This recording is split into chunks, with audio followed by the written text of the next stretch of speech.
Welcome to Nerd on Nerd with me, Jack Kempster. And me, Liam Underwood. And in this episode, we're talking about the first 3 episodes of Ozark. But that's going to be a little bit later on, because first, it's time for catching up with Jack and Liam. So, Jack. Yep. Catch me up. I had a fancy dinner party, Liam. Oh, so what did that entail? We all dressed up in suits. Yeah. And then went and had a fancy dinner. Okay. At someone's house. Not fancy, not a fancy restaurant. Right. But did they serve, like, fancy food? Well, they served, yeah. I mean, define fancy food, mate. I lived in a, flat for 2 years eating microwave meals and pizzas, so to me, anything's fancy. You put it in an oven and I'm amazed. No, but here's the thing. You say that, like, oh, poor Jack. That was No, entirely your that's own not poor choice. Jack. Are you kidding me? That was the best time of my life. Right. Okay.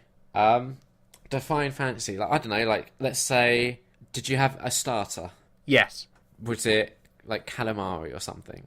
No. I don't even know if calamari's, like, fancy. Is oyster? Is that fancy? Oysters would be fancy. It wasn't oyster. It was a Spanish cuisine, Yeah. Liam. Mm-hmm.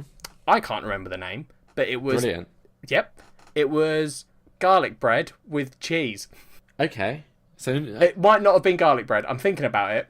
Frankie's going to be very angry at me because she spent a lot of time making this meal for everyone. but does she listen to the podcast? Tom does. Yeah, but does she? He might show it to her just so that I get in her bad books. Okay, I'm fine with. Let's carry on then. Let's dig you the deepest hole we possibly can. Well, I mean, so I'm already in a big hole in because I did agree to be Frankie's sous chef. Oh, never have you. Honestly, do you remember that time we had the Christmas meal and that I was cooking for like 6 people and you kind of promised the same thing for me and then you just fucked off? Yeah, Frankie probably wishes that she had spoken to you before this. Yeah, she really should have, because I'd have said, you can't trust him because he'll leave you high and dry. I mean, the thing is, I did offer a few times to help, and Frankie said she didn't need me at that point, and I said, well, when you do, just shout me, because I'll help. And then what happened? She didn't shout for me, and then I felt bad.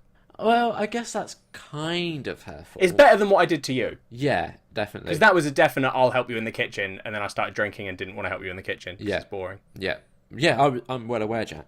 But yeah, fancy meal, Liam. So we had I have another wine. question about the fanciness, sorry, just to... Yep. Another, like, sign of a fancy meal is if you have, like, cutlery that gradually gets bigger. So if you have, like, 3 forks of different sizes. 2 forks. No, wait. Did we have 2 forks? Maybe not. We might have only had 1 fork and 1 knife. But it was, set out on a table with a tablecloth. Oh, that's the sign of fancy.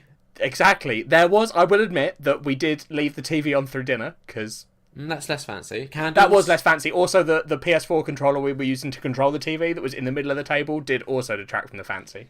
Yeah. Were there candles? No. You don't need candles to be fancy. You don't, but I'm guessing there wasn't like a chandelier. Oh, no, yeah. I didn't get them to install a chandelier for the fancy dinner. So candles would have been a nice substitute. Well, you can critique Tom and Frankie then, because that's... my only critique is where was my invitation? Well, you wouldn't have driven from Portsmouth to Woking. I might have. For a fancy meal. I need to go to Woking at some point to check out the lay of the land. There's part of me that really hopes you move to Woking, because I like the idea of you being near Tom, just because I don't know what that friendship would bring. What do you mean? Well, just the way you and Tom are. Yeah. If that was combined, I don't know what would come out of it. I don't know what you possibly mean by that.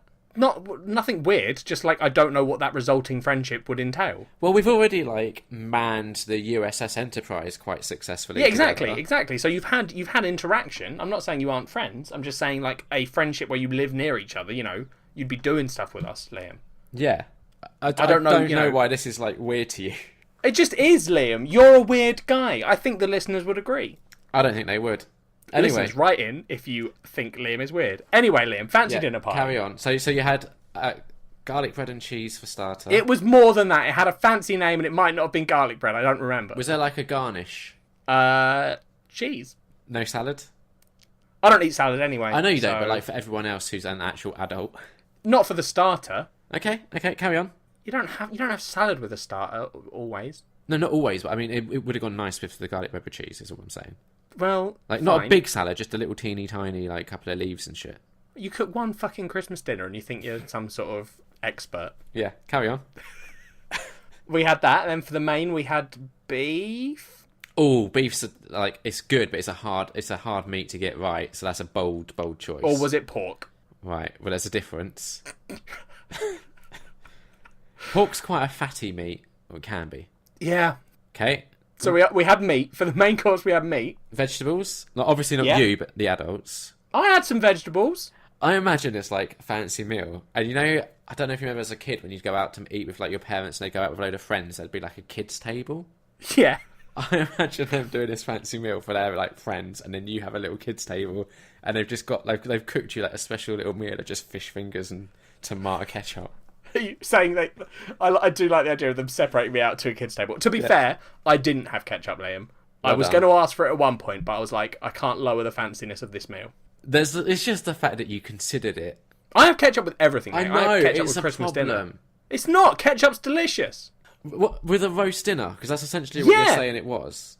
Right, here's the thing, okay? Yeah. I have a quote. Let's fuck the fancy dinner. That's done. We've spoken about that. No, we haven't. Great. We've got to get to wonderful dessert time, yet. Frankie. Good job, Tom and Frankie. Let's talk about ketchup, Liam. That's what the listeners want. I hope that's not going to become the title of this episode. Let's talk about ketchup. Right, come on in. It might be because that's Inform good. me about ketchup. Right. People have gravy with their meat, right? Yeah. Why? Why is that okay, but not ketchup? I don't know.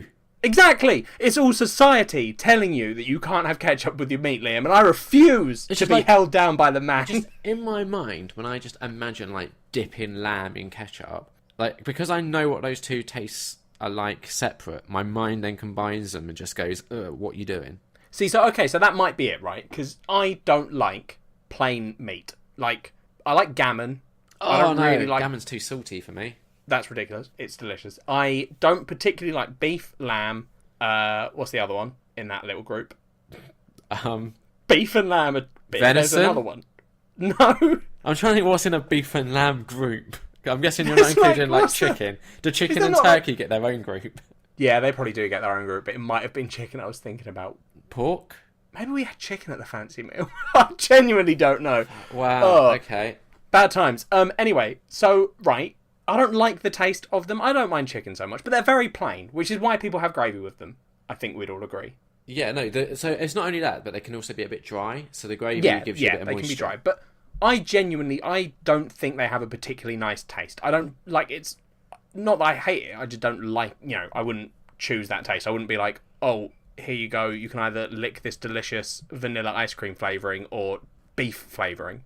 Okay. Right? I'd go for the ice cream because that's delicious. Okay. So, ketchup, I love the flavouring taste of ketchup. what? Just like... Yeah, what does beef taste like? That flavour, whatever beef tastes like.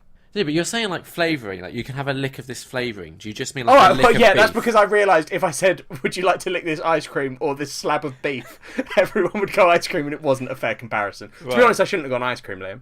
Okay, right. The point's being derailed. Ketchup, I have the ketchup with the meat because I like the taste of ketchup. So to me, the conflicting flavour isn't an issue because I already don't care about that flavour. Do you see what I mean? Yeah, do you even go like another level? Is it that you don't particularly like the flavour of the meat, so you just have the ketchup to mask it? Yeah, pretty much.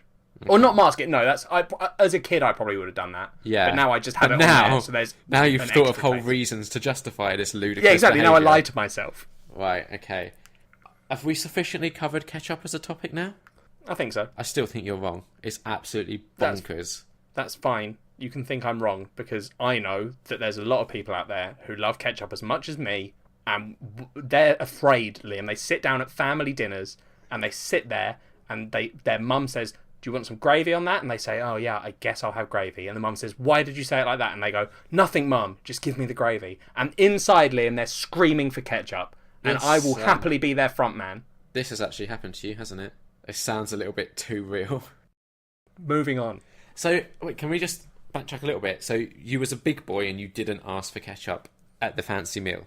Yeah. Did you have gravy? I don't remember. Maybe? No, we might not have had gravy. What was for dessert? What were we eating? Liam, why can't I remember what I ate? I don't know. What was for dessert? Can you remember that? Yeah, it was chocolate brownie. I'm out. I couldn't have been there. It was like, a gluten-free chocolate brownie and like lactose-free. Maybe not gluten-free, lactose-free. I still can't eat chocolate, can I? Have you ever had lactose-free chocolate? No, I'm not going to start. So you don't know? I'm not doing chocolate. Your reason for not... We've covered it on the podcast before. Listeners, if you want to know why Liam doesn't eat chocolate, go listen to our entire back catalogue and find that episode, because it's insane. If we was, like, smart, we'd have all of our topics with the episodes next to them covered in, like, a nice chart that you could just look at and be like, listen to episode 23. You say we and be smart. Mine would just be list of all the times you've said something weird. Yeah, true. Anyway, what did you do, Liam? Okay. So last weekend... It was London Film and Comic Con. Yep. Now, we didn't actually go to that.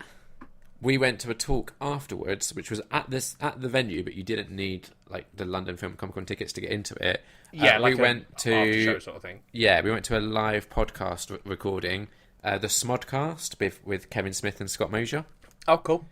So Kevin Smith, if you don't know, is a director who's directed like Clerks. Were you saying that to me or to the listeners? Listener, because I'm aware you're aware of him. Okay, I wasn't sure. Yeah, so to listeners who aren't aware who Kevin Smith is, director, he's directed Clerks, Chase and Amy, Mallrats, Dogma, Jay and Silent Bob Strike Back. He's the Silent Bob part of that duo. Tusk, Jersey Girl. I mean, you don't need to list all his films. Yoga Hosers did it. Okay. I probably missed How was one. it? It was really good. It was so good. What was it like seeing a professional person do the job that we're trying to do? Honestly, it wasn't that dissimilar to what we do because... So Scott Mosier is currently over in France working on a film and they haven't seen each other for a fair few weeks. So it was literally just them being like catching up with each other. Like, what have you been up to? What's it like being in France? It's like what we do if we had more interesting lives. So when we were talking about the catching up with stuff... Yeah.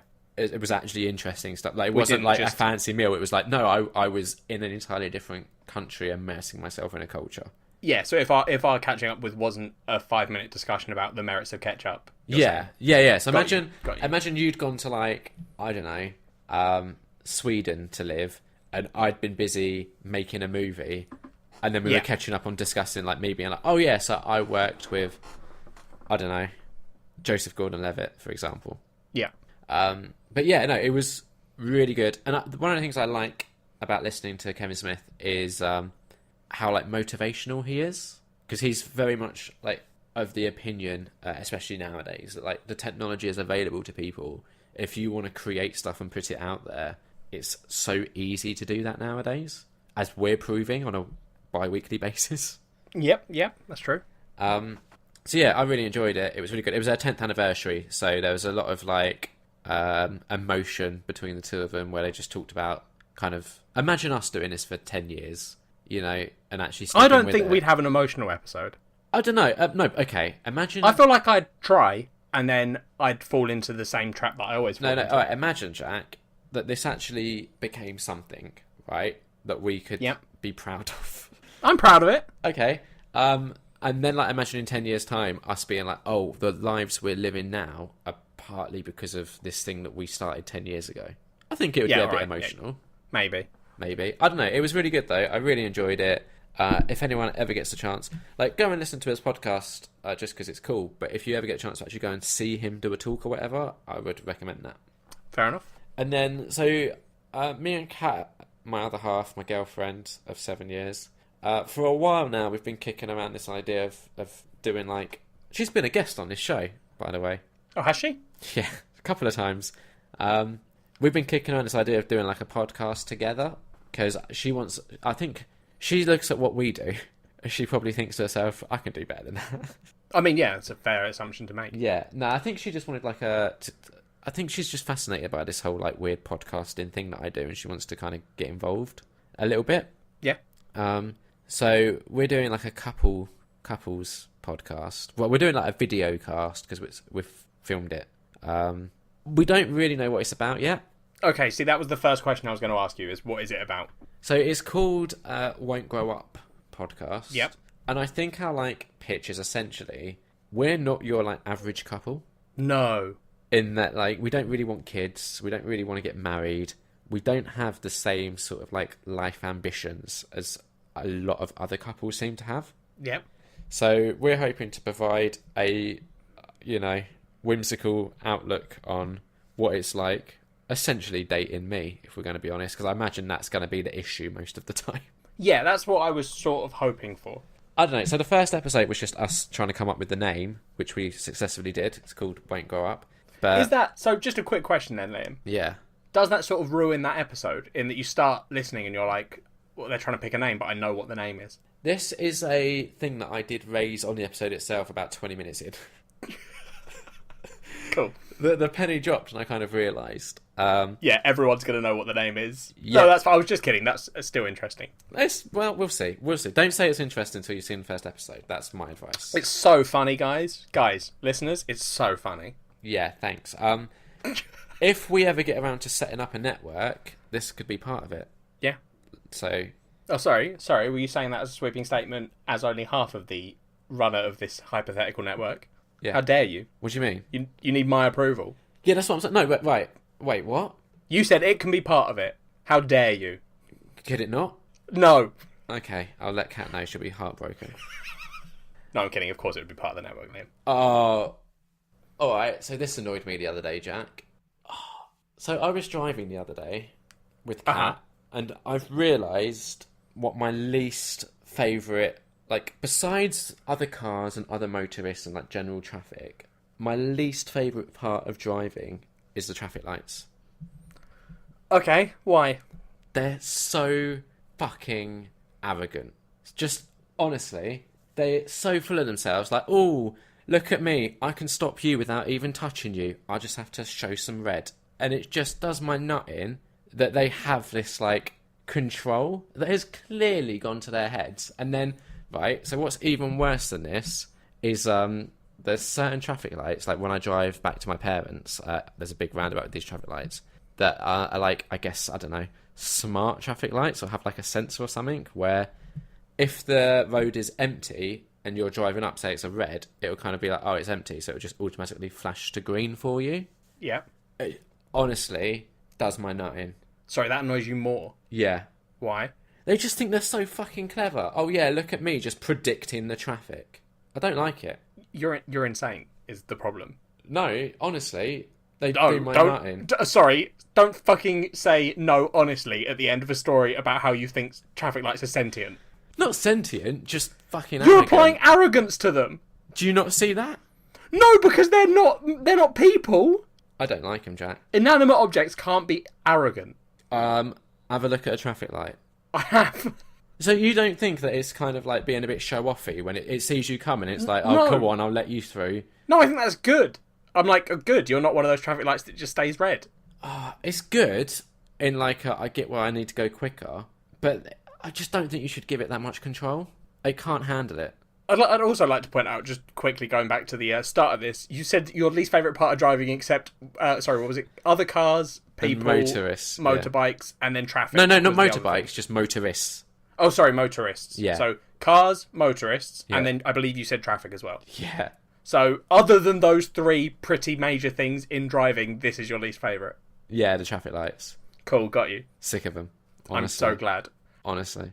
I went to cinema, didn't I? We did things this week, and these are the things that we did this week. Yeah, one of those things was I went to the cinema. Or do you want to go did you say? first? I don't mind. I started now. I went to the cinema. Yeah. I went to see Dunkirk. How was it? It was good. All right, so I'm aware that you're going to go see it, apparently. I am, yeah. So I'm going to be even more careful than normal to not do spoilers, even though it's... Like, can you spoil a film like Dunkirk?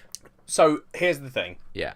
My take on, like, spoiling a true story thing is you can't really spoil the overall thing. So But if you you could- said yeah, the yeah. outcome of Dunkirk, that's not a spoiler. But if I went into, like, the actual, like, Yeah, beat if you by went beat... into the character in the film and were like, this happens, Yeah. and this happens, that's a spoiler. Yeah, but just generally speaking, you kind of know how it's going to end. Yeah. It's good, though. It is good. I've seen, like, before going in, there was a lot of, like, backwards and forwards on Twitter between people who really rate Christopher Nolan and people who, like, think he's the Antichrist for some reason. Oh, really? Yeah, and bear in mind, I follow a lot of film people. Yeah, yeah, yeah. And I kind of fall somewhere in the middle in that I love The Dark Knight. I think it's the best comic book movie ever made. It's a brilliant film. Really dig Inception, and Memento's good. But then there's a few that I'm kind of indifferent to. Like, I didn't like Interstellar one bit. Oh, really? Yeah, that was just not for me. Even Batman Begins and The Dark Knight Rises, I thought were okay, but like not much more than average at best. So I'm a bit like, I run hot and cold with Christopher Nolan. Okay. Dunkirk is really good. It's kind of, I think, it does that thing that Inception did, where it like Inception kind of trusted the audience to be able to follow quite a kind of, not necessarily complex plot, but... Yeah, but it doesn't spoon feed it all to you, like... Exactly. It doesn't stop every 10 minutes and go, now here's what's happening. Exactly. And I think Dunkirk does a good job of just trusting the audience, because essentially, you're following, like... It's set over the space of, say, a day, but you're following 3 different events that take place at different times on that day. Yeah, got you. And it just trusts you that you'll be able to follow that, right? Okay. And it's good. The most impressive thing I would say is go see it in IMAX, not necessarily for like the screen or anything, but you need like the absolute best sound system you can get to watch this movie, because the sound is just so good. It's incredibly impressive. Yeah, I mean, I don't remember if I said it on the podcast or not, but I saw the trailer for this film when I went to see Star Wars in IMAX, I think it was. And literally, I just sat there in the IMAX theatre, and when the trailer was going on, I was like, holy shit, I need to see this film in IMAX, because no matter what the film's like, it's going to be an experience, because this is incredible. So you've just perfectly hit the nail on the head there. I would say Dunkirk isn't really like your typical film. It's more like an experience. Yeah. In that, like... again, without going into like too many spoilers or whatever, it doesn't really do what films typically do. Okay. So it provides you just more with this experience, and it's quite short. I was surprised. It's only like an hour and 40 long. Oh, really? Yeah. So you see, I was picturing it being longer. I hadn't looked into it, so yeah. I was expecting like 2 hours at least. So yeah. But yeah, really good. I enjoyed it. 4 out of 5. Fair enough. And I saw another film. I've only done 2 this week. Oh, you're dropping down there. Yeah, I was going to go see another one, but I just can't be bothered. And I can't remember. I was going to discuss Arkham City, but I can't remember if I already discussed Arkham Asylum. So I was going to do it in Catching Up With, but I forgot. So I've missed my chance now. Fair enough. So I went to see The Big Sick. Yeah, see, I'm interested in this. I don't know if I'm going to go see it at the cinema. Okay. But I love Kumail Nanjiani and Emily V. Gordon. Yep. So the fact that they've got a film about how they met is pretty fucking cool. Yeah. I would really recommend going to see it. Like, I know what you mean. Like, so obviously, just talking about Dunkirk, and we're saying how you want to go see that like best screen and sound system possible.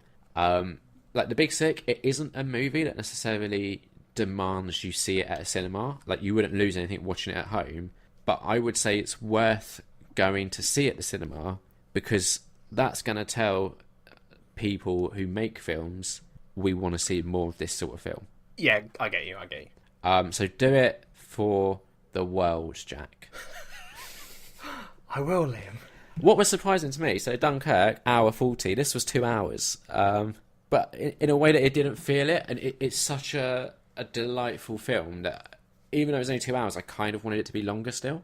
Okay, well, just because it was so good, like, spending time with these people. Yeah. And so, like you mentioned, it's based on the true story. So it's written by Emily V. Gordon and Kumail Nanjiani. Yep. Based on their like actual getting together. So it's kind of a rom-com, but then something happens in the middle. Yep. And I don't know if it's a spoiler to give it away, because it's revealed in the trailer, but I'm going to err on the side of caution and not give it away. Yep, that's fair. I think that's probably a good decision. Yeah, and while it is like a rom-com about how these two get together, it then sort of transitions more into how he meets her parents and that dynamic with her removed from it. Yeah.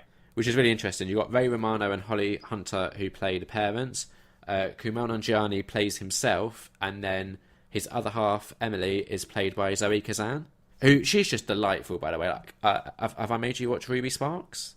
I don't think so. You need to watch Ruby Sparks, Jack. Okay. Have you seen her in anything else? I don't know. She's an actress, Liam, and you said her name, so that doesn't help me. She was in What If with Daniel Radcliffe. No, I don't think I've seen that. She was in a Mumblecore film, but I don't think you would have seen that. Yeah. Yeah, no, I know the one you mean. Yeah, I don't think... Was it called... No, Liam, which very quickly, was the Mumblecore film called We're 25 and We Don't Know What We're Doing With Our Lives? No, but that's a good name for a Mumblecore. Yeah. It was called The Exploding Girl. Oh, that actually sounds like an interesting name. That's honestly, the thing. Why do Mumblecore do that? I'm not going to go down the Mumblecore route, but why do they do the stupid names? It's ridiculous. Don't make me think it's a cool film and then ruin it. On a summer break from college, a young epileptic woman struggles to balance her feelings for her fledgling boyfriend while her friend Al crashes with her for the season. It sounds fascinating. It's an hour and 20 minutes. Honestly, it's not one of the better Mumblecore films. We've diverted from the main point that is the Big Sick is great. Yeah. Zoe Kazan is great. You need to watch Ruby Sparks. She was also in a Zac Efron movie. Which one? Me and Orson Welles. Oh, okay. It was early days Zac Efron. Like, I think Got you. after High School Musical, but before like he kind of really started catapulting. Anyway, back to the Big Sick. It's just delightful. It's so good. It also has Bo Burnham in it. I don't know if you remember him. Yeah, I know Bobo. Yeah. Like, I remember probably a decade ago now watching him on YouTube, just like playing piano and doing songs in like his bedroom. Does live shows now. He's big. Yeah, I've seen his like special on Netflix. So he essentially just plays a very similar character to what his stage persona is. Yeah, got you. But in this film, he is playing a comedian because obviously Kumail was trying to break into like stand-up comedy at the time, so it makes sense that there are scenes set at like comedy clubs. Yeah. It is produced by Judd Apatow. Again, I run a bit hot and cold with his stuff. It's normally like too long and he's editing, but that's more his directing stuff, his production stuff. I don't know, it's a bit hit and miss. This is massively a hit though. It's great. 4 out of 5. I think you should do like a night where you see Dunkirk and the Big Sick, Jack. Well, I'm not doing that because I'm seeing Dunkirk with my dad and I'm not going to drag him to Big Sick. I think he'd like it. Yeah, but I think it's going to be hard to convince him. I'll be like, let's go see this cool war film in an IMAX theatre, and then afterwards let's go watch a romantic story. Yeah, I read a oh no, that's a spoiler, never mind. Yep. Yeah, anyway, it's really good. I think you would like it, and I doubt you'll go to cinema to see it, because there's films that we've discussed that you were like, oh yeah, I really want to see that, I'm going to go see it, and then it never happens, and I think this is going to be one of those. What? Okay, very quickly, why? What's making you think that? The films that I don't go to see at the cinema. So the issue I've got, Liam, is unlike you, I have a social circle. Yeah, that's where you're going wrong. I want to go to films, and then I'll be like, oh, my friends will want to go to see this with me. Yeah. So then I'll try and sort it out with them, and then they inevitably bail, or it doesn't happen. So then you just recently go. I started going. I go by myself if it's towards the end of a showing time, right? Yeah. So as you were saying, Big Sick, it's worth going to see it at the cinema. I thought to myself, oh, I'll go tomorrow. But now that you've said that, Liam, I'm not going to tell you if I go. So deal with it. No, it's the only reason why I said that. No, fuck you. Is because we had like It's because you like complaining about all the shit that I don't do. No, we had 3 episodes in a row where you were like, I really want to see Baby Driver. I'm going to go see Baby Driver. Yeah, and then... And I feel like your desire to see Baby Driver would have been more than your desire to see The Big Sick. And if that amount of desire can't get you there... I want to see Big Sick more than Baby Driver. Well, you should go and see it. I think you'd like it. And I would be very curious. I'm going tomorrow. I just told you. Anyway, The Big Sick. Did I say 4 out of 5? Yes, you did. 4 out of 5. Done. Job done. That's all the stuff I've done. Now it's stuff that Jack's done. And I'm not going to complain about it. That's a lie, and you know it. You won't be able to resist. Liam. Yes. In the last 2 weeks, I have read 3 books. Okay, that's good.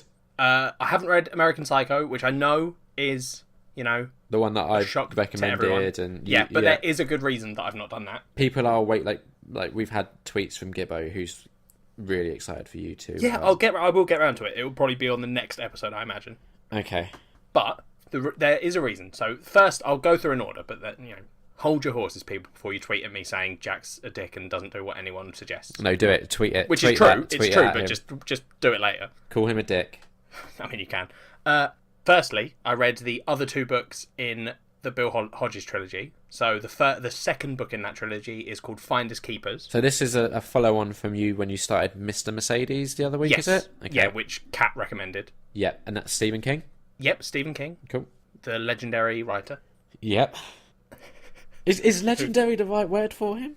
I think he probably is at this point, yeah. He's probably one of the best known authors of our age. Yeah, I'm just trying to think... I think if you said Stephen King to most people, they would probably know who he was. Oh, yeah, I'm just trying to think who else I would put in that legendary category. Of authors? Yeah. Like J.K. Tolkien. Rowling? Yeah, okay, I'll put her there. Tolkien, I don't know. A lot of people know of The Lord of the Rings. Yeah. But how many people, everyday people, would you say who wrote Lord of the Rings? And they would say J.R.R. Tolkien. Right, so when you say legendary, you don't necessarily mean like that as a statement of the quality of their work, but as no, I'm saying it more like he has become a legend, as in people know who he is. Right, got you. Okay, cool. Not as in... I think Stephen King is also an incredible writer. Would you say George R.R. Martin is at the legendary status? He might be. Again, though, do you reckon people that watch Game of Thrones, I think most probably would know. I think so, yeah. Yeah. Because he's often in the news about how he's, not written the next book, and then the writers are like, well, we're going to have to do our own thing, George, because this was not the deal. What about bloody Neil Gaiman? He's... I don't know if people would know his name. No. Again. Okay. But a lot of people would know work that he's familiar with from, the films that have been made out of his work and stuff. Yeah, yeah. I'm really struggling to think of, others that would... Yeah, there aren't many. Authors are in a... I think it's I think Stephen King's a good shout. Yeah, as in people knowing him sort of thing. Yeah, definitely. Sorry, but anyway, yeah. So, Finders Keepers, it's still good. I still enjoyed it. Yeah. As I tend to with Stephen King. Yeah. The story in it, though, it switches... So, I remember at the end of the first one, I was like, I really want to keep reading about these 3 characters, like the main characters from the first book. Okay. And the second book, about half of it to maybe 75%, somewhere in there, is not about them. Oh, not even a little bit? Like, the whole first half of the book, I was like, are they coming back? I think they get mentioned a couple of times, and I was like, yeah, please tell me what they're doing, because I love them. Yeah. But, that changes, and they do become part of it again, which is a relief. But it follows, a whole new crime. Is there a reason why it decides to shift the focus like that? Okay, so here's the thing, right? Mm-hmm. I'll talk about that when I talk about the third one, because that's going to be easier to fit them together, I think. Okay, no worries. If I do that then. So I will talk about that, though. Yeah. So it doesn't follow them. It's got a whole new crime. It's still sort of a guy who's a bit mentally unstable, which is similar to they're not a bit mentally unstable. They are very mentally unstable. Okay. But it's still a really good book. I still really enjoyed it. Yeah. It's just that bit was sort of, I don't know. I think it would have been cool if they were a much more central part, because it's the Bill Hodges trilogy, and he's not in it a whole lot. Right, got you. So overall, I gave it 3.5 because it's still a really good book and it's written really well, and I still liked the new characters and felt emotionally attached to people. Yeah. But there was that sort of, oh, great, I don't get to spend more time with Holly, Jerome, and Bill. Okay. So then the next book I read, Liam, was End of Watch, which is the third book in the Bill Hodges trilogy. Yeah. So this book goes back, and it is entirely about the main characters again. Okay.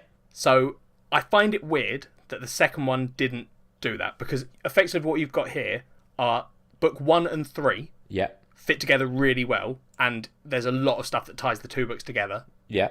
And it's like wrapping up that story of the first one effectively, you have the start and the end. Yeah.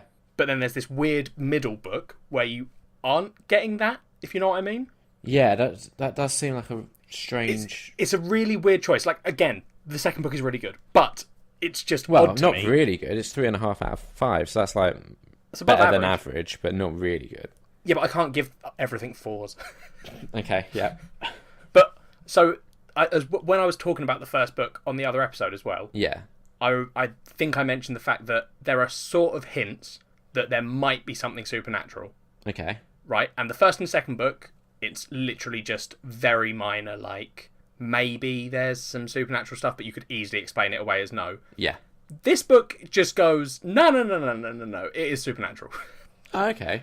Which is cool, but I think, I don't want to tell an author how to do his job. No. And I hate when you do this. Yeah. And so I'm not saying it would have been better if they did it this way, but I think it would have been an interesting book if they kept that whole, it is supernatural, but you don't have to say in the book, yes, this is supernatural, and you get it all from the, police and the good guys side, and it's them trying to decide, they're seeing it and being like, this is really difficult to achieve if you aren't using weird powers. But it's not unfathomable. Yeah, that kind of story. I always find those things interesting where you're watching and you're like, oh, it could be, ghosts, but maybe it's not. Maybe it's just kids, like Scooby-Doo. Yeah. But, So, dear Stephen King... Your third book needed to be more you know like what the fuck Scooby-Doo. You're doing, Stephen King, and I from Jack. From Jack. No, I know what you're saying, and you're not saying it would be better, just that you think you would have preferred it.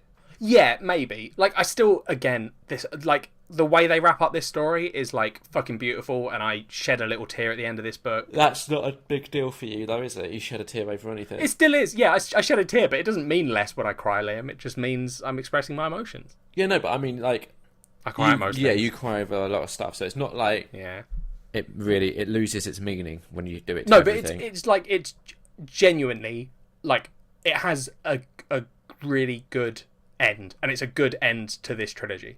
Okay, cool. Like, it didn't leave me being like, I hope he writes another one in the Bill Hodges trilogy. It wrapped it up, like, perfectly, in my opinion. Got you. So, if you loved if you liked Mr. Mercedes, it's worth continuing and reading these other 2 books just to get that whole trilogy done, because it's great.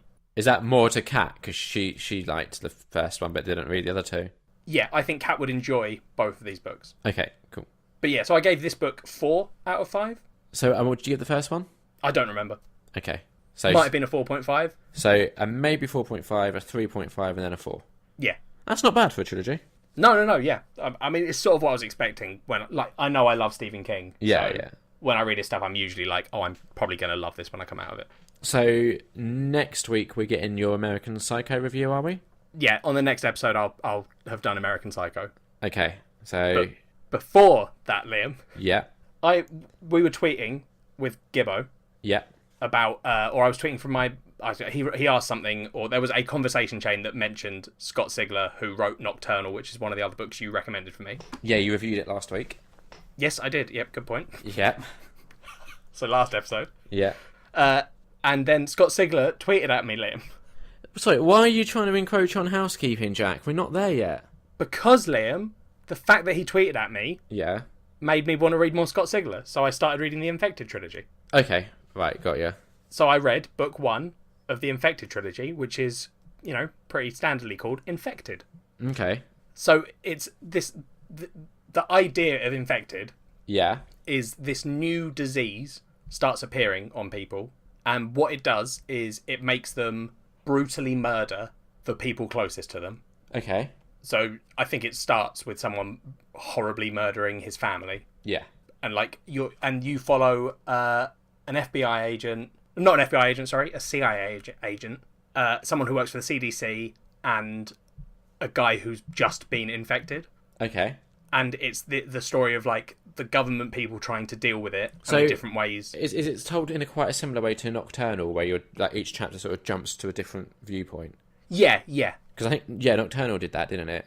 Yes, it does. Yeah, Yeah. it does. It Cool. jumps between, and it jumps from one of the, like, bad guys. That's in air quotes Yeah. for the infected That's guy. right. Yeah. Okay. But, like, so you're following them as they try and deal with it from both sides, and, like, the infected guy trying not to murder everyone. Okay. But, like, it's kind of cool. It does it does a similar thing to Nocturnal as well, in that it, like, doesn't openly start with supernaturally elements or sci-fi elements in this case, but then it does become clear that there is a hint of sci-fi, shall we say. Right. Okay. But not in any, like, overbearing way. Like, it isn't ramming it down your throat and being like, space. Space and aliens. Jack will love this. Yeah, exactly. Yeah. Yeah. But, like, I think you would probably enjoy this book. Okay. Well, I have another book of his to read that I haven't got around to yet, called Ancestor. Yeah, I'll be reading that at some point as well. Yeah. So I need to read that first. I need to find time to read, Jack. I know, Liam. I know it's hard, but honestly, this has got some really good graphic scenes. Like, I say good in a weird way because I know me and you are both fascinated. Like, we both read The Crossed and enjoyed the sort of brutality of it. Yeah. That's probably the wrong way to phrase it, but fuck it. No, I think what's good about Crossed is it's a graphic novel that really does kind of push the boundary of taste, and that's one of the like appeals to it. It's a good story as well. Yeah. But part of the appeal is Crossed basically as an excuse for writers to kind of go, what's the most fucked up thing I can think of and put in a book, and it's interesting seeing what they come up with. Exactly. This is less that. It's not horrendously outrageous, the stuff that's happening. Yeah. But, like, some of the killing scenes are pretty horrible. Okay. So it's not, totally, you're not reading it being like, oh my God, what the hell? Did we say last time that Nocturnal, like, wasn't quite like an outright horror? Are we saying this more is? I don't know. Again, it's a weird one because it's not. Again, I don't know if I'm a good judge of horror in books because this book, didn't freak me out or anything. But I could see someone being like, "Oh my God, the idea of people getting infected and you not knowing and them killing people is pretty horrible and scary." So again, I think it's got hints of horror, but it isn't a full-out horror story. Got ya. If that makes sense. Yeah. But yeah, I gave it 3.5 out of 5, Liam. Okay, which is that's above a average. surprise, but yeah. It's enjoyable. Yeah. It's really good. There's, just not any problems with it. It's just not as engaging, I guess, as some things. Right, okay. It's hard because I love some books so much that my scale has to, shift. I hate it. Does it, though? Because surely the books that you really, really, truly love, you're like, well, that's a 5-star. But I'm also bad at, figuring out what knocks a book down for me. So the way I look at it, right, and I don't know if this is going to help you because we obviously rate things slightly differently, but I kind of imagine there being a upper and lower end to each scale. So I'll be for example, let's take Dunkirk and The Big Sick, right? Both 4 out of 5, but I'm going to have preferred one to the other. So even though it's the same rating, it might be Dunkirk, for example, would be more on the upper end, closer to a 4.5, whereas The Big Sick, again, just as an example, is on the lower end, so more on the cusp of a 4, 3.5 sort of thing. Does that make more sense? Yeah, maybe. I don't know, this might be a low 4. I think I've been a bit mean with the 3.5. So a 4, but on the lower end. A 4, but just. Yeah, that seems more right. It's when I actually start talking about it, and then you're like, the way you've spoken about this, the 3.5 doesn't make sense, and I'm like, no, you're right, it doesn't. Yeah. Why have I done this? And I think, as well, I'm trying to also be aware that you don't just want to give everything 4, but sometimes things are a 4. That's okay. It's annoying, because, I did that before when I was reading all the stuff that I knew I would like. Yeah. So it made sense, that's why things were getting 4s. Yeah. And then now I'm doing stuff you've recommended. When I do happen to enjoy it, I'm like, oh, I feel like I shouldn't give this a 4. Right. But this is a 4, yeah. Alright, this is a 4. Okay. How are you finding, because I know you went through, fuck do I know, you went through a huge fantasy phase. Yep. Where it was just That non-stop. was after my, I had a little bit of a sci-fi phase as well. Yeah. So how are you finding, being sort of removed from that for a little bit? It's fine. I don't mind. Like I've said, the phases I have, it's like you watching. Yeah, I can't. I get fixated. I need the variety, so I couldn't go through a horror phase with films where I just watch nothing but horror. I could do a couple in a row, maybe. Yeah, but books are also different in that if you're sitting down for a film, you're sitting down for 2 hours and you're watching that film, sort of thing, right? Yeah. I find it very difficult to pause a film and walk away and come back later. I know you do that sometimes. Yeah, but yeah, it's difficult. Yeah, whereas a book, you have to do it that way. You can't. I know I've done it a couple of times before where I've sat down and just read a book from front to start. But front to start, front to end. Yeah. Front to back is the one. Well done. But because I'm doing that, it feels less like, an overload of that one genre. Okay, yeah, got you. And then I find it interesting as well to see the different way that people deal with the genre they're writing for. What do you mean? So, you get fantasy. Yeah. And you get, so for example, when I went through my grimdark phase, right? Yep. I find it interesting to see how someone early on in the start of grimdark, when people were like, oh, if I write a fantasy book but make it brutal and dark, people will read that. Yeah. So they start that movement, and it's interesting to read their works of doing it, because they've still got a lot of fantasy elements that you'd you look and be like, oh, there are elves in this, and that's very clearly high fantasy, but it's dark. Yeah. And then people later on in that movement will have done things that might not have elves in it and might just be humans, but there's magic in the world, and sometimes not even magic, but it's fantasy still. And I find it interesting to look at the way different people interpret the genre. Yeah, that makes sense. I think that's what it is. So breaking away from that genre to do these books is still interesting, because I think to me it's like I'm reading books that someone else has recommended. Yeah. And that's the thread that connects them, if you know what I mean. Yeah, okay. So basically what you're saying is people who maybe listen and follow us need to keep recommending you books. Oh yeah, no, 100%. I'm going to read American Psycho, and Gibbo's already recommended me some other books as well that are on the list. Okay, awesome. Yeah, no, it would be good, I think, just for my sanity, because I wouldn't mind if someone recommended a couple of fantasy books, because they're kind of thrown in with a load of other stuff. So for me, it's nice just having variety in what I'm listening to when you're reviewing these things. I understand that, Liam. Good. Housekeeping? Housekeeping! So, you've been busy, haven't you? Yes. On the last episode, I revealed that I had actually read the other volumes of Sunstone. Yeah, I think I revealed that maybe sorry, not that you'd read it. I revealed that I'd read the other volumes I think 5 or 6 episodes ago. We did a housekeeping from the future. So if you want to hear what I thought of, I think, volume 5 of Sunstone, skip back to a housekeeping a while back for that. But now we've got you, who's done volume 2, 3, 4, and 5. Yeah, so listeners may remember I fucking loved Sunstone. So Volume much 1. so that you broke the rule that you established. Yep. Yeah. It only gets better. Okay. Like, I don't want to, I'm not going to do any spoilers or anything, but Yeah. the last volume of Sunstone is, I've not, like, I know we always say, I cry at everything, but genuinely, when I cry at something, what that means is I'll have felt myself welling up a little bit, maybe a couple of tears will have come out. Yeah. I genuinely, reading the last volume of Sunstone was just I had to keep pausing to just cry a little bit, because it's so emotional, and at that point I'd crammed the whole story into 2 days, 3 days maybe. Yeah. And I was just like, oh my god, please. Okay. But yeah, I think I texted you immediately after finishing and was like, I cried a lot. Yeah, it is just... Would you say it's probably the best thing I've recommended for you to do on a culture swap? Yes, definitely.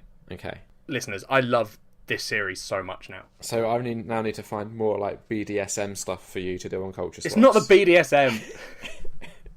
And that's like such a big part of where the series goes, is the fact that like we said about volume 1, which is that the BDSM isn't the focus. No.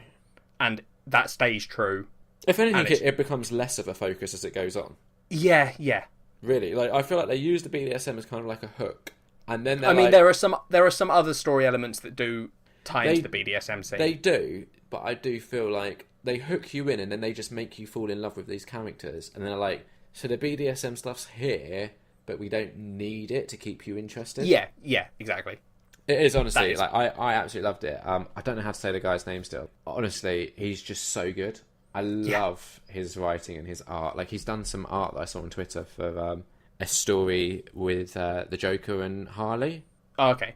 And I don't know if it's like getting turned into a collected volume. I don't know what's being done with it, but I'm there for it, because like we know he can write relationships, and I'd love to see him tackle like that sort of dysfunctional relationship. Yeah, I mean, I can't wait for the next batch of Sunstone stories. It's going to be a spin-off, isn't it? Focusing on different characters that were in this. Yeah, I think it's not so much a spin-off as it is like, because a spin-off always sounds weird to me, because it always sounds like an afterthought, if you know what I mean. Yeah.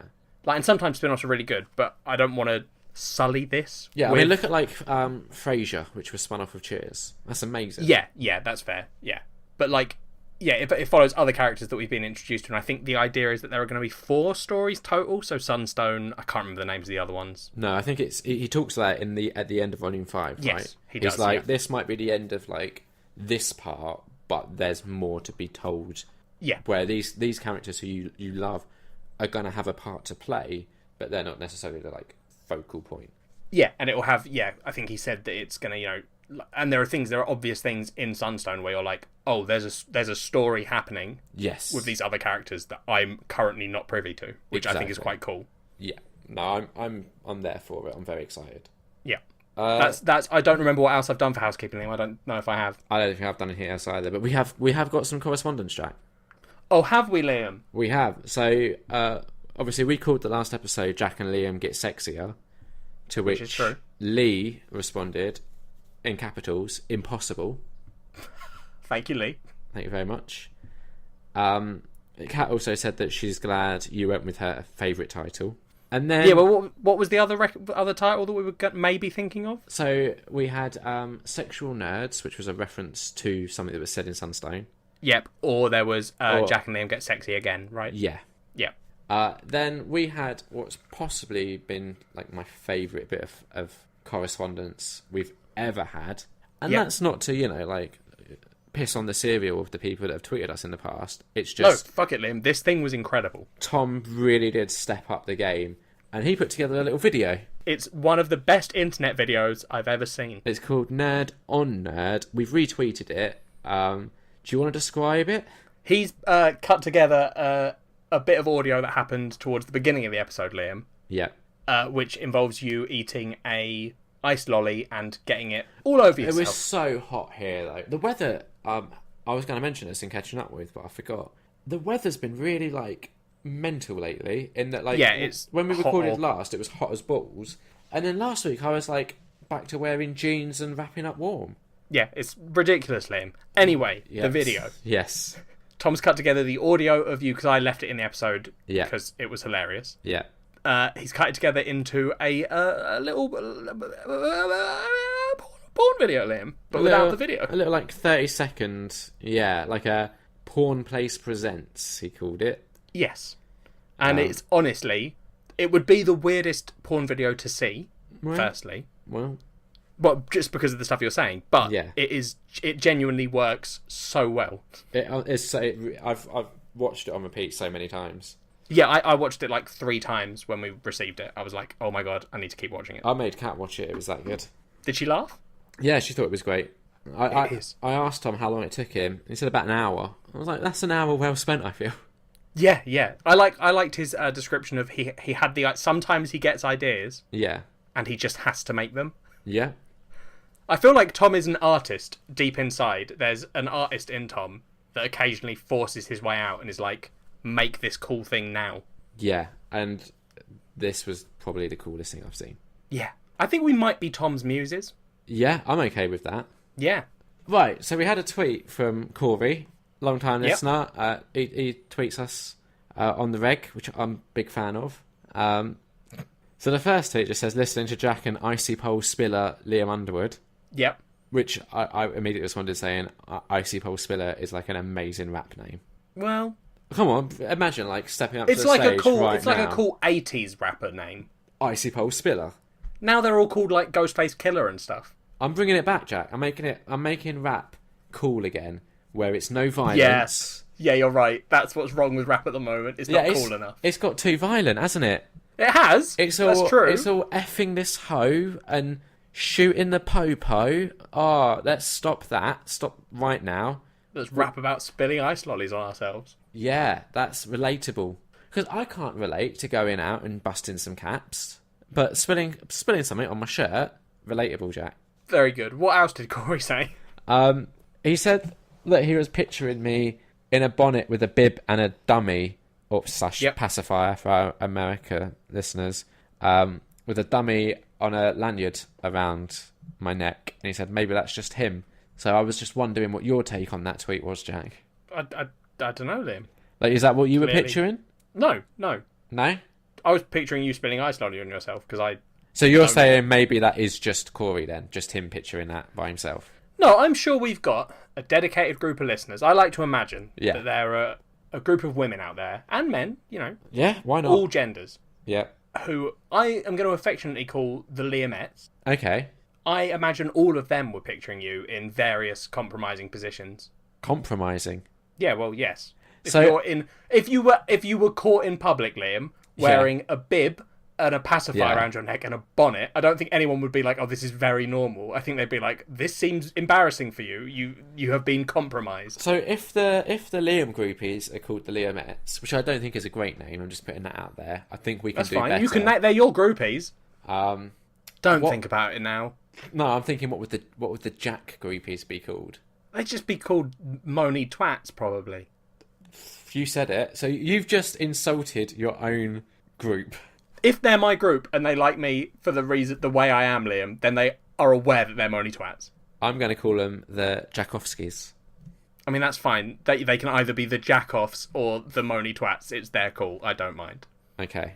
And we've got the Liamettes. I'm going to have a think over the next couple of weeks to see if one day the Liamettes and the Jackoffs will meet up. And they'll have a fight over who the best is. You sure? That's it for housekeeping. Done. Culture swap. Swap my culture. Liam, what did we do this time? Weren't you listening to the start of the episode where I told you? I know, but we say it every week. Listen, Liam, and I don't break trends. We're doing what we did the first 3 episodes of Ozark, which I knew nothing about going in. I don't know about yourself. Yep, same. So the only thing I'd heard about it, I hadn't seen a trailer or nothing. I just heard it was like Breaking Bad meets Fargo. Now I haven't seen Fargo. Yeah. And I've seen a season and a half of Breaking Bad, so I don't know how accurate that is. Right, I've seen all of Breaking Bad, but I haven't seen Fargo. So I see where they're coming from with the Breaking Bad reference. Yeah. I can't comment on the Fargo stuff. That is how I described it to someone. I told him that I'd seen the first 3 episodes, and I said, it feels to me, as someone that's only seen a season and a half of Breaking Bad, it feels Breaking Bad-y.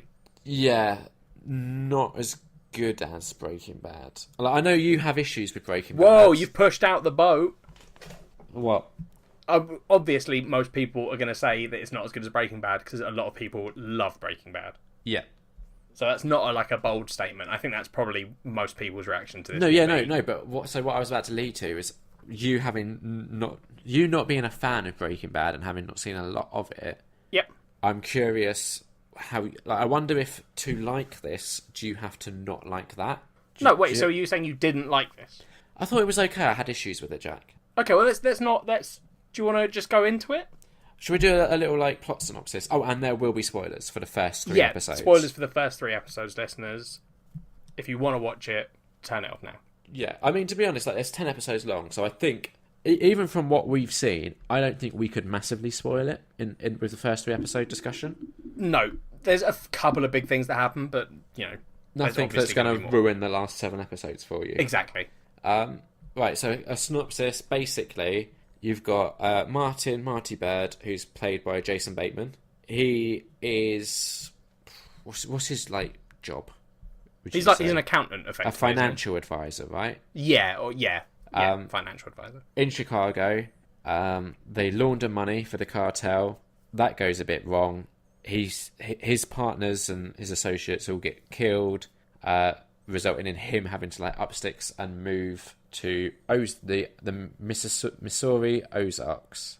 Yeah. The Missouri Ozarks, yeah. Under the orders of the cartel who want him to now launder money out there. Yeah, like he was given this idea that out there would be this amazing place for laundering money. He kind of like smart talked his way out of being shot by the cartel and was like, look, you let me go out here, I'm going to make you so much money. So they let him do that. And now it's about him kind of trying to do this, essentially making this bullshit thing that he just said become a reality. Well, no, he does sort of believe it, right? That's like... I don't know if he does, though. I think in the first episode, I don't know if he believes it like, oh, I know I can do it, but I genuinely think that at first he's like, there's a chance I can do this. And then he gets there and he's like, oh, shit. Yeah, well, he gets there, the money gets stolen, then, like... Yeah. He realises that no one's going to fucking work with him out there, so it all does go tits up pretty quickly. Yeah. What I do think is interesting about this is... So in other shows of this ilk, where you have, like, a leading kind of character who's doing something illegal, one of the elements is always them trying to keep that from their family. Yes, and I like that this very quickly has just been like, the wife knows and the kids know we're here because we're laundering money for the cartel. Yeah. Which I think that's a really interesting element to like throw into this. Yeah, no, definitely. I'd say that's probably one of my favourite aspects. Like that's the thing that to me makes this stand out is having that there. Yeah, no, 100%. I think it's a really good sort of along that line. I think the best part of this show is the way it's looking at this family trying to deal with the situation. So like the psychological aspect of it. Yeah. Like there's interesting stuff that happens, apart from that. But that part, watching like these kids try to deal with, it's the traditional like, oh, we've moved somewhere shitty in the countryside. Yeah, which kids generally are like, oh, I'm annoyed that we've had to do that. Yeah, and then suddenly it's like, yeah, I get it, and you're moody. Here's the reason we did that. Yeah. Also deal with that now, which is, that's the mum's fault. That's not Marty's fault. No. Can I quickly go into my issues? Because I want to hear more of your takes. I want to get my bits out of the way, and then I just want to hear what you have to say. Okay, go for it. So the 2 big issues I have, and I'm probably going to compare to Breaking Bad, just because there's obvious comparisons there, so it'd be weird if I didn't. Yep. One of the things I loved about Breaking Bad, I think a lot of people did, was it was kind of like a revelation when you saw Bryan Cranston, who everyone kind of associated him as being this goofy dad from Malcolm in the Middle. Yep. And the entire point of Breaking Bad was taking this kind of sad sap guy, giving him like a little bit of power, and just watching that poison him until essentially you see a character who starts off as likeable over this course of like 5 years, like real time, not showtime, like 5 seasons, just become a dick. Yep. And that's like, to me, that was the joy of Breaking Bad, was just watching that transformation happen. The issue I have with Ozark is Jason Bateman has very much been like cast to type. Like, Jason Bateman is amazing at just playing like fast talking dicks, essentially. I don't know if that's fair to call Marty's character that. He's not like a stand-up guy. No, he's not. But I don't think he's not a bad guy. Like, everything he's doing in it. Like, there's the whole scene where the cartel are threatening to shoot him, and the only thing he wants to do, like, before even begging for his life, he's like, please, I need to leave a message for my family and tell them I love them. And that's, like, his first thought is, I'm going to die. I need to tell my kids and my wife that I love them. Yeah. Like, and which, don't get me wrong, I don't think it's fair to call him a dick. He does good acting as well. Like, I'm not kind of saying Jason Bateman isn't good in this. I'm just saying, to me, he's been cast to type. Like, this is a role that I would be like, oh yeah, it makes sense that Jason Bateman's playing this. Yeah. See, I don't get the issue of... I get the issue with typecasting. Yeah. But when you say it that way, Liam, that I get why Jason Bateman's been cast in this. Yeah, like, it's like, not that to me makes sense. Like, what would be the point in them being like, fucking, let's get The Rock? That'd have been amazing. Or Zac Efron. It would have been, but can you imagine that show would not make sense. Yeah, I it comes back to that. The thing I enjoy most is being surprised, and yeah, it's which always is a ridiculous expectation to have. But yeah, it's not an expectation. It's just what I enjoy the most. I don't expect it because how can you expect a surprise? That would then defeat the purpose of it. Wouldn't it be a surprise if you expected it? Would it? Fuck. Yeah, all right. Anyway, the other issue, and this is an issue that happens with a lot of American shows that deal with this sort of like subject matter, where you have a leading, usually male character, usually doing something that as an audience we're like behind them doing, but if it was in like real world situation you'd be like, no, you're a dick for doing that, right? Yeah. So I'm again, we're looking at Breaking Bad, we're looking at Dexter. They always seem to put in like a wife or partner who is just like naggy and annoying, or not even annoying, but like writers tend to put in these partners who are another like hurdle for the main character who we're supposed to be behind to like get past, and it's a trope that I'm just really tired of. Like, I want to see a show where the wife is like supportive or something, like isn't just an obstacle, you know? But I don't think you do. I think you want to see that, and then you'll see it, and you'll be like, "Oh, this show isn't as good as." No, so let me give you a perfect example, right? So look at The Walking Dead and how annoying Laurie is at the start, yeah, and then compare that to who Rick, without giving spoilers, is currently with. That's so much more interesting than having him be with someone who, as an audience, we're like, I can't fucking stand that person. Yeah, but that's also a bad comparison in that they're totally different genres of thing. No, I'm just like, there's not many genres where I can think of where they've gone, let's do what I'm saying needs to be done, essentially. I don't know if I agree with you. I just feel like it's... I don't want to kind of get on like a feminist bandwagon, but I feel like I'm just really tired of seeing like these female like matriarchal characters. No, that I can definitely get behind. Yeah. I 100% agree. It does annoy me when they sort of stereotypically do that with a woman's role, right? Yeah. But it also makes sense to me that it happens in these things because for the story, right? Yeah. Like I said at the one, you know, when we were talking about the bits we enjoyed, my favourite thing is watching this family try and deal with this. Right? Yeah. That story becomes a shit ton less interesting if the wife is on board. Okay. Because suddenly you've got the two power people in the relationship are totally okay with this.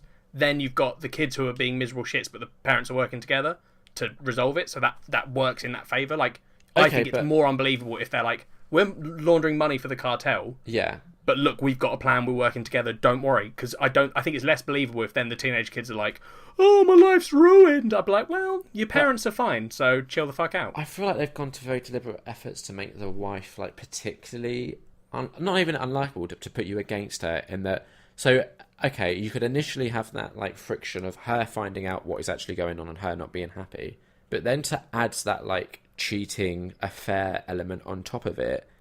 It's like really stacking the deck unfairly against her for us as an audience to be like sympathetic to her.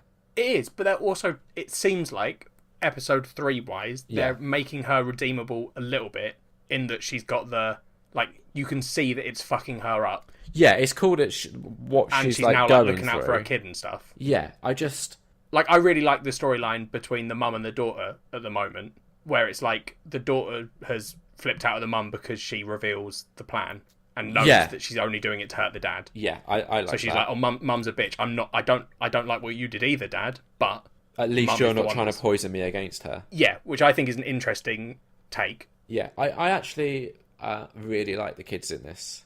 Yeah, they're both really good. I feel like Jonah... He's not had a lot to do at the moment. Yeah, and it could like fall into this trap of like... It depends where they go with this whole... All we've really seen of him at the moment, like processing this information, is he's watching a load of YouTube videos of what the cartel do to people. Yes, he's just making himself... Yeah, so upset, it depends effectively. what they do with that, really, I think is going to be if I like or kind of just get a bit annoyed with him. Yeah. But Charlotte, the daughter, who's played by Sophia Hublitz or Hublitz? Hublitz, maybe. We don't know. She's great. Yeah. I like kind of like what they've done with her so far, and she's very switched on, which I quite like. Because again, you could have had just the whiny teenager kid, and that would have got so boring so quickly. Yeah, I think the way they dealt with that is good as well, because they have that moment at the motel they're staying at where she effectively fucks up and is like, I'm not going to stay here and look after the stuff which she doesn't know has millions of dollars in it. Yeah. So, like, they were doing that. She's a whiny teenager who doesn't want to be here. But then she fucks up and then sort of realises, oh, that's my fault. Mm. So I think that's a good way of dealing with it. Instead of having it drag out, they're like, no, yeah, you get to be whiny, but then you shit up a lot of stuff. And your dad's not immediately like, I'm going to kill you. Your dad's like, I still love you, but that was stupid. Yes. Yeah, like really, like Jason Bateman is good in this. It's just, I don't know. I don't feel like I've seen him do anything yet that has kind of, I've gone, oh, that's amazing. Like, I'm just like, yeah, he's good. Yeah, that's fair. I think, for me, it's more the story, right? And, like, the thing that I really like about what they've done with this character, I do agree with you that the mum does feel like a more stereotypical character in this. Mm-hmm. Like, I've seen that before. Yeah. But with him and the way his character is having stuff happen, I don't know, it feels more original. Like, the fact that he, you know, he's quite analytical with everything. Yeah. Clearly tries to think things through. And the fact that, you know, his kids fuck stuff up. And instead of doing the usual, like, oh, the dad flips out and the dad's an angry guy. Yeah. And that's, oh, he's breaking because all the stress is breaking him. Like, I like the way his character is dealing with stuff, which is instead of being like he's getting more violent because all the stress is building up, it's more like the stress is building up, so he's putting a lot more on himself, which just makes him, like, exhausted all the time. And he still really wants to look after his family. Like, I think that it would be very easy to be like, let's make this more like Breaking Bad, and he just becomes a dick. And I'm really hoping that they don't do that with the next 7 episodes. Yeah, I'm getting the vibe so far that that's not the route they want to go down. Yeah, it doesn't feel like it. No. Although, but I think it is too early for us to say for certain that won't happen. Yeah. We also do have to talk about Julia Garner as Ruth Langmore. Yep. Because I'm very interested. Like, she's already had quite like a lot of twists and turns to her story within like essentially 2 episodes maybe. Yeah. And I think in the last episode, in episode 3, we find out her kind of ulterior motive. Yes, yeah. So she originally steals the money. Yeah. She's working as a maid. Yep. Gets her brothers to trick the daughter into leaving. Yep. Then waits for the son to leave as well. Then she robs them, takes 1 suitcase of money. Yeah, which is I think like 3 million or something. Yep. Yeah. And then Marty tracks her down and has a confrontation with her and her two younger brothers. And is it her? The other 2, the older ones? Yeah. What's their relation? Are they like... Because it's... that. I think they're I'm not uncle, sure if they're cousins. Uncle or something. Oh, yeah. She does call one uncle. Because her dad's in prison, right? Yes. And then it's like uncle and maybe like, I don't know, some sort of relative. Yeah. But that's... So they've got a weird family dynamic in that she's the only girl in the family. She's the middle one. Yeah. So she's only meant to be 19, the character. Yeah. But she's also the brains, and like not just the brains, she's also ruthless and yes, clearly quite could be violent. Yeah, like so, and not in an angry way, in a very cold. Yeah, you need to die now. So at the moment, she's kind of like managed to basically almost like blackmail Marty into giving her a job. Yeah. And honestly, I was just watching that, being like, I'm really excited to see this dynamic play out, because I was kind of expecting it to be like him taking her under his wing a little bit and teaching her what it is that he does. Yeah, that's what I was assuming as well. And then it's revealed that she's just like, yeah, as soon as he teaches me exactly what it is that he does, I'm going to kill him and steal his 8 million. Yeah. And I'm just like, oh, You're like more of a bitch than I was actually Yeah, expecting. you've not turned nice. You're actually just being horrible. Yeah, but she's played so well that I still kind of like her. Oh yeah, no, definitely. So yeah, that's probably the next like thing that I enjoy the most about it. Yeah. Yeah, it's a fine like start to a show, but I think the first 3 episodes haven't like hooked me to the point where I'm like, oh my god, I can't wait to watch the next one. I'm just like, yeah, I'll see how it plays out. I think if I still feel this way by the end of the first season, for example, I maybe wouldn't bother with the second season. Yeah, see, I did enjoy it, and I am going to watch the rest. Yeah, I'll definitely watch the rest. I was annoyed that I couldn't watch them yesterday. Yeah. Not all of them, like, that I couldn't carry on watching. Yeah. I'll definitely watch the rest, so you'll hear kind of, probably on the next Housekeeping, we'll probably both be done, well, you'll definitely be done with it, and I probably will be. So I guess you'll hear how we feel about all of it then. Yeah. But, so, have you got more stuff that you want to talk about this, Liam?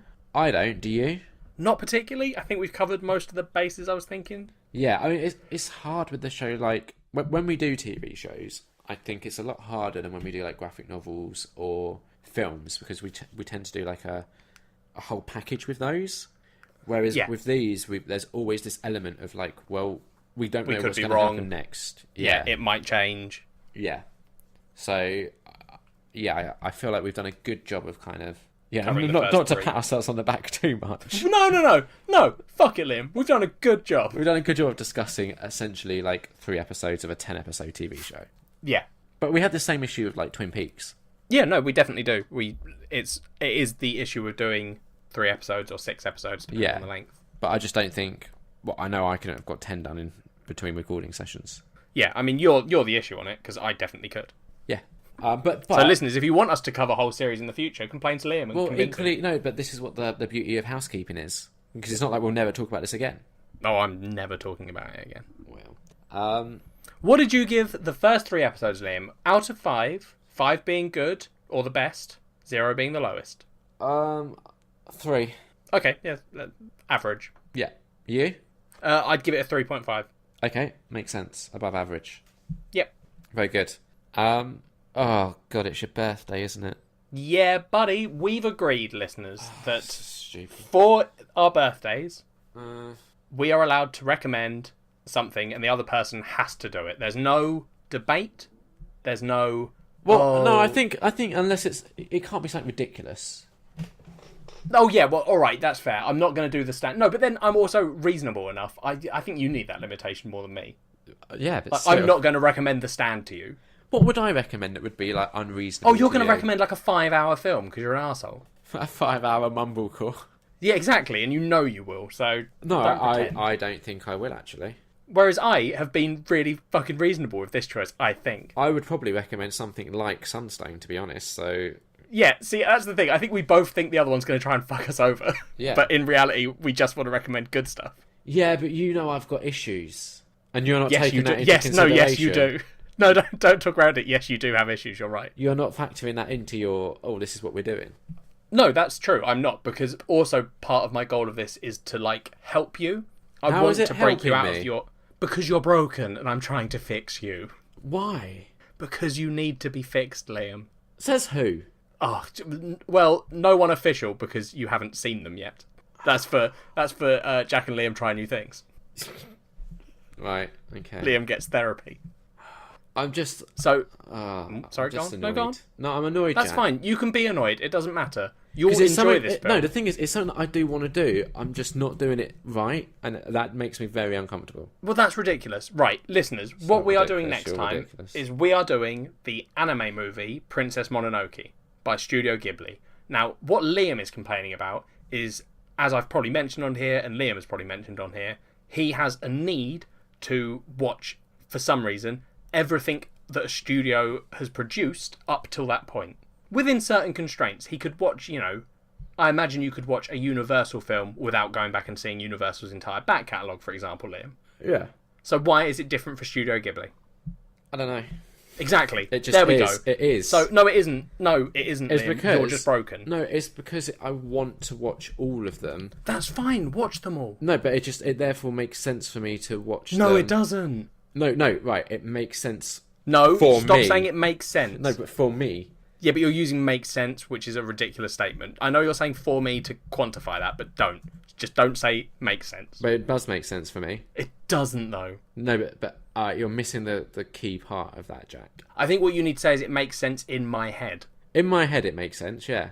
Yeah, because it's not for you, because, like, I can tell you what makes sense for you, because, like, if a doctor was like, oh, you've broken your arm, it makes sense for you to get that looked at. Yeah. That's a phrase that can be said.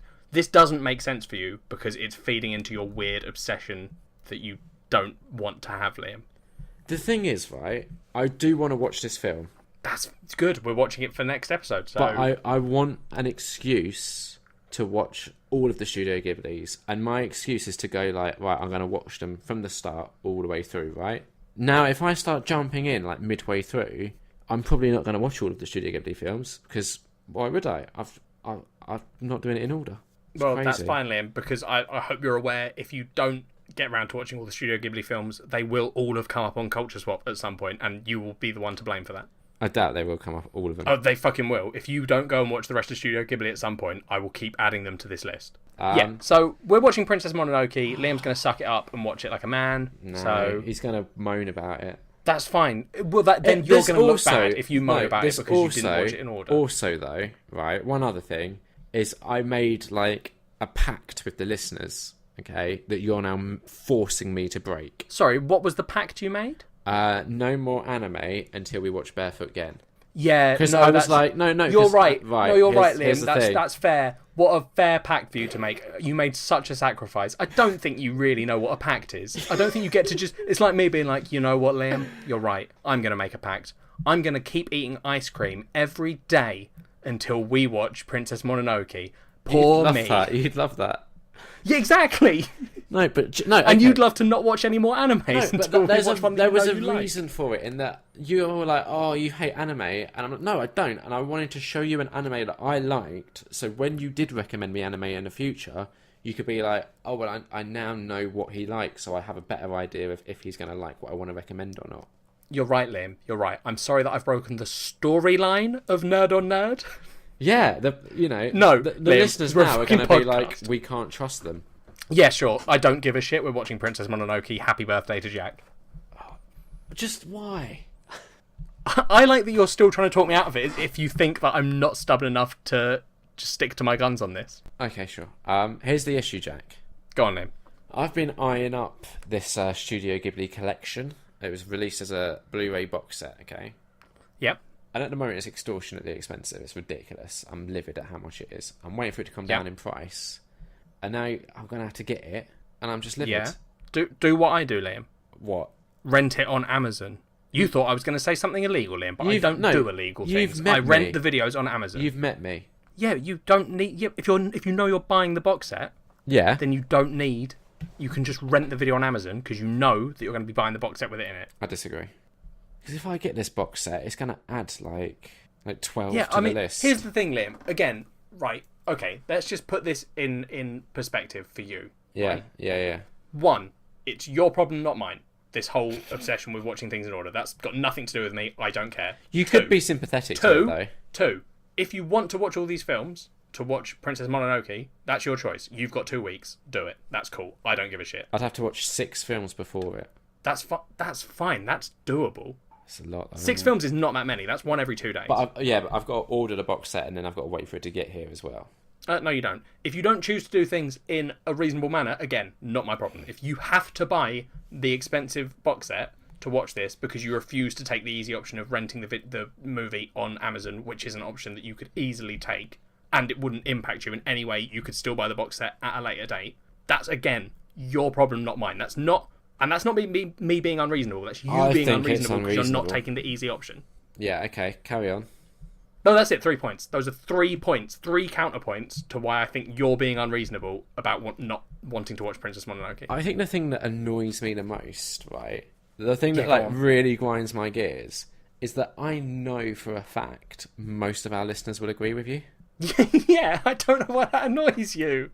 Honestly, really does wind me up. It's because, Liam, I want you to not be like this because it would make this show easier. How? What do you mean, how?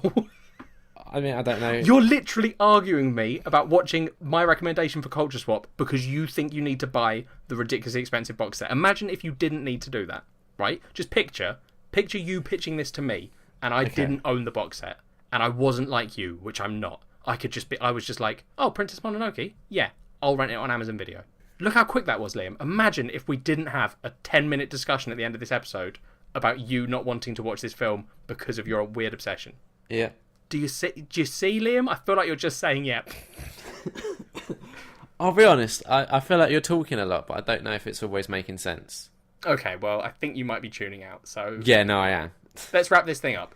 Yeah. You're watching Princess Mononoke, so am I. We're going to talk about it next time. For your If you've birthday watched Princess special. Mononoke, listeners, for my birthday special, it's Liam's birthday gift to me, and he's being so kind about it, and I just respect my friend. Honestly, if anything, right, I would have been really nice for whatever I would have chosen for you. How is this not nice? But I think you're being so unreasonable. The fact that... Do you remember all the things that I was joking about recommending you? And I genuinely... This isn't a joke, Liam. This is 100%, I swear. Hand on heart, this is the truth.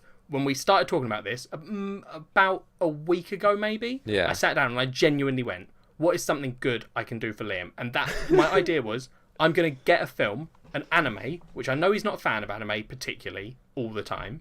So I was like, I need to give him a good one. I know that I've messed up on the last few and given him bad animes. So I want to give him something that I genuinely think Liam will like. So I thought about it and I went, yeah, Princess Mononoke, that's great. I'll be honest, your weird problems did not factor into this decision. I didn't do it to be mean.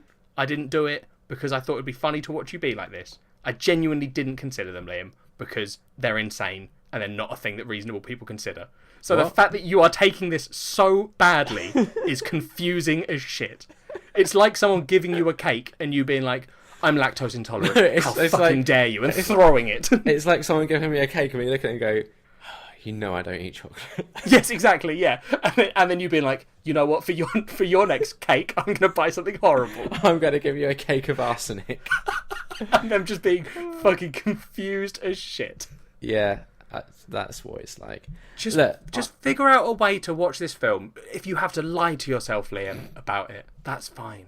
I think I might just have to not watch the Studio Ghibli films in order, which is weird. It's bullshit. I've watched the Pixar films in order. That's fine. So I don't know why Studio Ghibli gets test. special treatment. Maybe this can be your test of what that's like. The thing is, right, I genuinely don't know why I'm so annoyed by it. Like, for some reason, like, this isn't me just kind of, like, putting it on. I am genuinely annoyed. No, I know. And I know. I don't know why, because at uni, I had to watch Grave of the Fireflies. And I managed that okay. But for some reason, this has just really triggered me. I know, it's weird.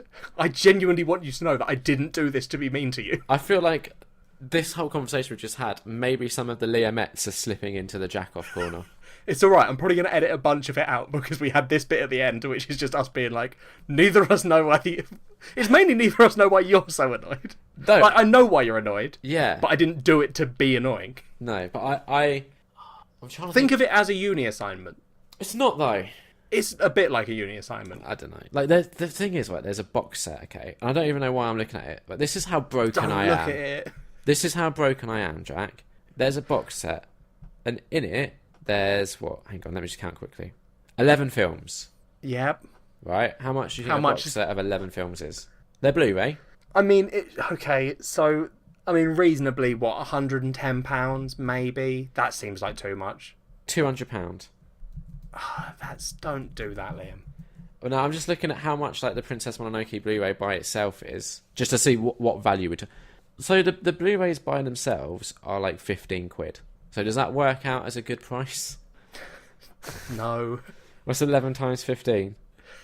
Not that. Not 200. No, it's 165. The thing is, I do already own this film as well. Don't buy the... Wait, why are you buying the box set then? I don't own the others in it. That's fine, but you're not watching the others now. I want to.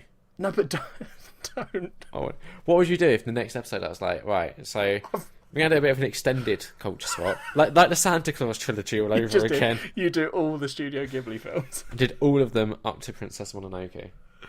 Oh, I mean, it would annoy me. Yeah, it would be like the perfect... revenge is a strong word. Again, I want you to focus I really want you to go away from this remembering that I didn't do this to annoy you.